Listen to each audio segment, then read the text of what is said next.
Bincang Desa mempersembahkan podcast TPP Kecamatan Wotu Kabupaten Luwu Timur. Assalamualaikum warahmatullahi wabarakatuh. Hai Sobat Desa, dimanapun kalian berada. Bertemu kembali bersama saya, Eka Sri Astuti Mahmud, dalam podcast TPP Kecamatan Wotu. Nah, dalam podcast kita kali ini, kita akan membahas mengenai pembangunan desa inklusif. Tentunya saya tidak sendiri, di samping saya sudah hadir narasumber yang akan berbicara atau berbincang dengan kita mengenai pembangunan desa yang inklusif. Narasumber saya merupakan seorang BPD dari Desa Kanawatu. Selamat siang, Pak. Siang, Bu. Bagaimana kabarnya Pak hari ini? Baik. Alhamdulillah baik ya. Jadi Bapak, hari ini kita akan membahas mengenai pembangunan desa inklusif ya.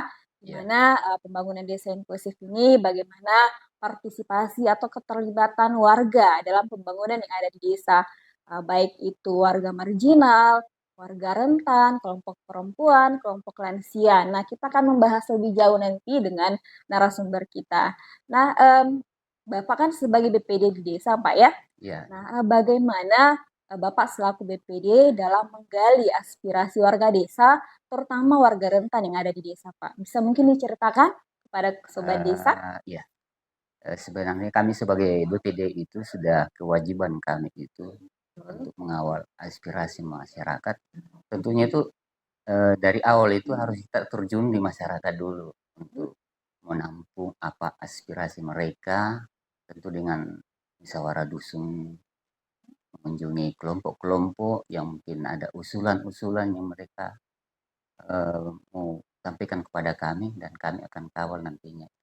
Oke, berarti Bapak selaku BPD turun langsung ya Ya. ke dusun-dusun, ke wilayah warga desa tersebut. Nah, kemudian sejauh mana pemantauan yang Bapak lakukan selaku BPD dalam proses perencanaan dan pelaksanaan pembangunan yang ada di desa? Ya, lalu itu sudah kami laksanakan itu semacam musyawarah dalam musyawarah RPJMDes, RKP. Itu semua kita sudah laksanakan penandatanganan berita acara dan Perdes ya? Ya, perdes itu. Itu semua kita sudah lakukan.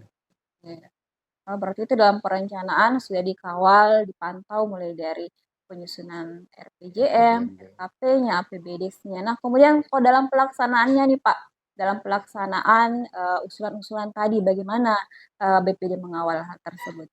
Tentunya kita sudah mengunjungi di tempat-tempat itu dan kita yang jelas kita pastikan bahwa usulan-usulan itu sudah tercover, memang sudah harus terlaksana nantinya supaya jangan sampai ada yang belum tercover di sana.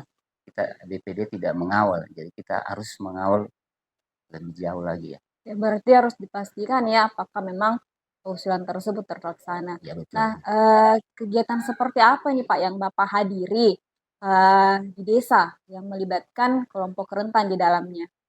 Itu seperti pembagian BLT, Ya, penyaluran BLT, bahwa kami akan memastikan bahwa betul-betul ini penyaluran BLT ini tersalur ke masyarakat yang membutuhkan itu.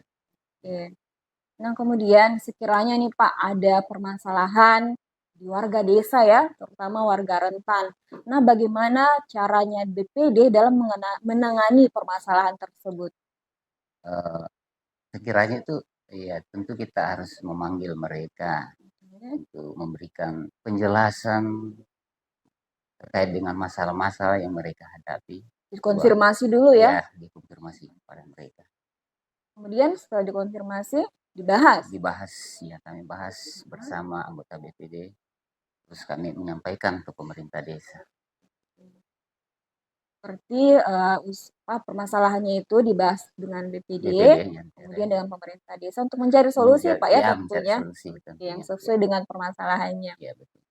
Nah, seperti apa nih Pak wujud dari program yang dilaksanakan oleh pemerintah desa yang dikawal oleh BPD, di mana di dalamnya itu melibatkan kelompok rentan, warga marginal, kelompok perempuan yang ada di desa? Sepertinya itu ya Program apa Pak yang di desa yang dilaksanakan? program-program itu ya seperti pembangunan di dalam desa, seperti usulan baik fisik ya maupun bantuan-bantuan bedah rumah.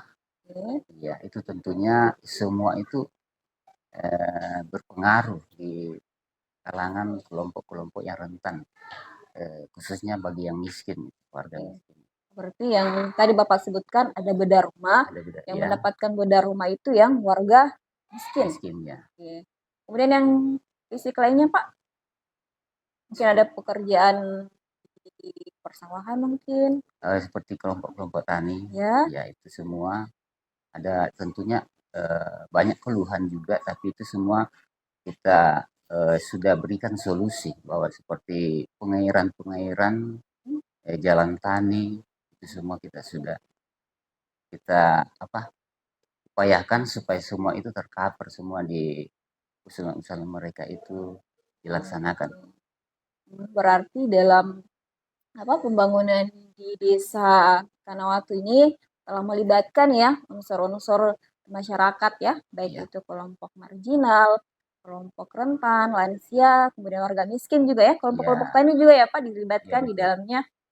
Jadi mereka sudah mendapatkan manfaat ya, mendapatkan manfaat dari pembangunan yang ada di desa. Nah, sobat desa sekalian, berdasarkan tadi penyampaian dari Ketua BPD bahwa di dalam pembangunan yang ada di desa di Kanawatu ini telah melibatkan warga desa, baik itu kelompok rentan, warga marginal, kelompok perempuan dalam setiap perencanaan maupun pelaksanaan yang ada di desa. Nah, terima kasih sekali Pak ya sudah bergabung bersama kami dalam podcast kali ini. Demikian pemirsa podcast kita pada kali ini. Sampai jumpa di podcast selanjutnya. Desa bisa membangun Indonesia. Wassalamualaikum warahmatullahi wabarakatuh. Maju harapan